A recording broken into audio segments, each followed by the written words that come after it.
Investigators say one of the drivers clipped the other. They ended up in a parking lot and each had a gun. One of the men had his two very young children in his car. They saw it all. Inland Empire Bureau Chief Rob McMillan has the tragic details. It could have been so incredibly simple, but unfortunately we have two people who lost their lives instead. What started out as a simple traffic collision ended with two frustrated drivers shooting each other. A violent end to yet another case of road rage on SoCal freeways. We all get angry on the road sometimes, especially these days. There's so much traffic out there and so many things going on. But this is a great example of how things can go wrong so quickly. It started out on the 210 freeway on Saturday evening in Highland.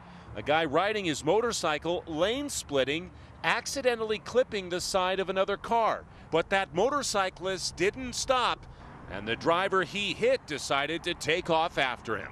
The pursuit lasting for about half a mile, ending in this parking lot on Baseline. When they arrived in that parking lot, the man in the sedan, the suspect, began yelling at the motorcycle driver. They became confrontational. They were both armed, and a shooting occurred, and both of them ended up deceased at the end of the night. What's even more shocking, deputies say the driver of the sedan had his two small kids in the back seat. And a 2-year-old and a 5-year-old were in the back seat of the car. Thankfully, neither of them were injured. But because of all of this, they no longer have a father. That's correct.